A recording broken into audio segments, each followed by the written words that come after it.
Hello and welcome to my YouTube channel Akash English Classes. Students, the poem we are going to study today, the name of the poem is My Mother at 66. A very beautiful poem, interesting poem, even full of emotions. The poetess of this one poem is Kamla Das. Kamla Das was very famous writer of her time. She has written all her writings in a different languages. But the speciality and the main theme of her writing is human relationship. उनकी जितनी भी writings हैं, जितनी भी poems हैं, वो सभी human relationship पर बेस्ड हैं. My mother eight 66 is also one of them. इस पोएम में स्टूडेंट्स जब कमला दास अपने बारे में बताती हैं कि when she has been working outside of the city for so long, तो वो कुछ समय बिताने के लिए अपने पेरेंट्स के पास आई थी अपने घर, और अब उनको वापस जाना था. इसलिए वो फ्राइडे को अपनी मदर के साथ बाय कार खुद ड्राइविंग करते हुए अब कोचीन एयरपोर्ट के लिए चल पड़ती हैं. When she was driving the car and mother was sitting beside her, suddenly जो कमला दास हैं उनकी जो नज़र है वो अपनी मदर के चेहरे पर पड़ती है, और उनके चेहरे को देखकर उनको बड़ा दुख होता है. वो सोचती हैं कि उनकी मदर जो हैं बहुत वीक हो गई हैं. She has lots of wrinkles on her face. Even जिस तरीके से वो सोई हुई हैं वो एक कॉप्स की तरह, एक डेड बॉडी की तरह दिखाई दे रही है. Kamala Das started getting lots of negative thoughts in her mind. Even she started getting lots of fear of separation with her mother. उनको बहुत दुख होता है. वो रास्ते भर अपनी मदर के बारे में सोचती रहती हैं कि वो जब नेक्स्ट टाइम आएंगी, नेक्स्ट टाइम विज़िट करेंगी अपने घर पर, उनकी मदर तब तक रहेंगी या नहीं. यही सोचते हुए वो अब कार को ड्राइव करते रहती हैं. जब वो बहुत ज़्यादा डीप पेन में होती हैं, उनको बहुत दुख होता है, देन वो अपने माइंड को डिस्ट्रैक्ट करने के लिए बाहर की ओर झांकती हैं.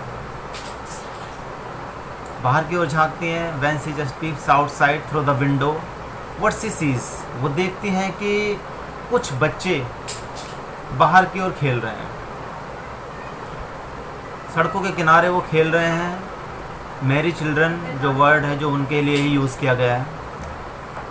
और उसके बाद उनको देखकर उनके मन को जो है विचार आता है. वो सोचती हैं कि जो लाइफ है वो कभी किसी के लिए नहीं रुकती है. One day everyone has to go, everyone has to leave the world. और जो मृत्यु है, this is not the end of the life. ये कोई जो मृत्यु है ये एंड नहीं है, ये बल्कि नए जीवन की फिर से शुरुआत है. और फिर वो जो है विंडो के से देखते हैं कि जो ट्रीज़ हैं जो पीछे की तरफ जो बैक साइड में बहुत तेज़ी के साथ जाते हुए दिखाई दे रहे हैं. And for these trees she has also used a word sprinting trees. Sprinting trees से वो एक तरीके से इसको सिम्बलाइज कर रही हैं. वो कह रहे हैं कि जिस स्पीड से ये जो ट्रीज़ हैं पीछे जाते हुए नज़र आ रहे हैं, उसी तरीके से क्या होता है कि हमारा जो सारा समय है, हमारा जो पास्ट में जो जितना भी समय गुजर चुका होता है, ऐसा लगता है कि बहुत कम समय हुआ है, और हमें लगता है कि सारा का सारा समय बहुत स्पीड के साथ वो जो है हमारी लाइफ से चला गया.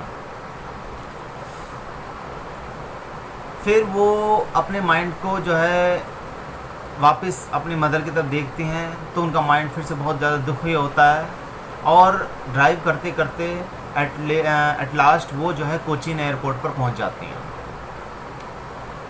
After that at the security point, जब वो सिक्योरिटी चेकिंग के लिए सिक्योरिटी चेकिंग पॉइंट पर जाती हैं, तो वो अपनी मदर को वापस पीछे मुड़कर देखती हैं.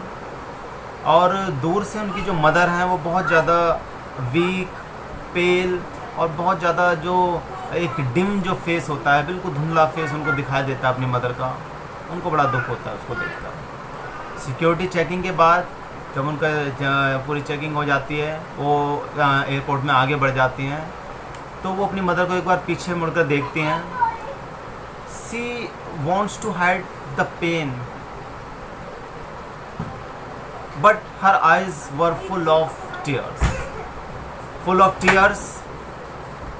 जब उनको दुख होता है, वो अपनी मदर को अपना दुख जो है दिखाना नहीं चाहती हैं. She doesn't want to express her pain, और वो एक फेक स्माइल अपने फेस पे रखती हैं, और उस स्माइल को अपने फेस पर रखकर अपनी मदर की तरफ हाथ हिलाकर बोलती हैं, वी विल मीट सून अम्मा, वेरी सून. और वो यह कहकर एयरपोर्ट की तरफ चल पड़ती हैं. तो students, this poem is full of emotions. Everyone knows that one day everyone has to leave. When a child grows up and he just gets a little bit mature, he starts knowing everything about the death, about the birth, and since that time a child always starts thinking about her all the relatives, all the familiars, even first of all their parents. उसको लगता है कि एक दिन उसके mother हैं, उसके father हैं, उसको छोड़ के चले जाएंगे, और ये जो चाइल्डहुड जो फियर है उसके दिल में हमेशा रहता है बना हुआ. तो आई होप डेफिनेटली आपको ये पोएम अच्छी लगी होगी. चलिए इससे रिलेटेड कुछ क्वेश्चन आंसर्स की बात कर लेते हैं, जो मोस्टली जो है बोर्ड के एग्ज़ाम में आते ही आते हैं. इसका जो फर्स्ट जो क्वेश्चन है जो मोस्टली बोर्ड के एग्ज़ाम में आता है, वो है कि why does the poet compare the face of her mother with the late winter's moon. उन्होंने अपनी मदर के चेहरे को लेट विंटर मून से क्यों कंपेयर किया? तो स्टूडेंट्स, जब उन्होंने अपने मदर के जो फेस को लेट विंटर्स मून से इसलिए कंपेयर किया क्योंकि उनका फेस इस तरीके से धुंधला दिखाई दे रहा था दूर से, जिस तरीके से जो विंटर में जो मून होता है उसकी जो लाइट होती है बहुत डिम हो जाती है और वो धुंधला दिखाई देना शुरू हो जाता है. तो इसी तरीके से जो है उन्होंने अपने मदर के चेहरे को लेट विंटर मून से कंपेयर किया.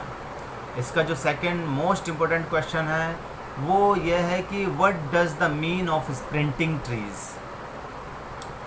And few more question answer are there.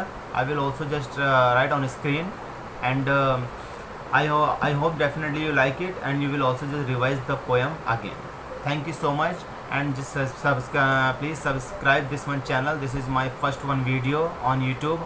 I hope definitely you would also just share my video to all your friends. Thank you.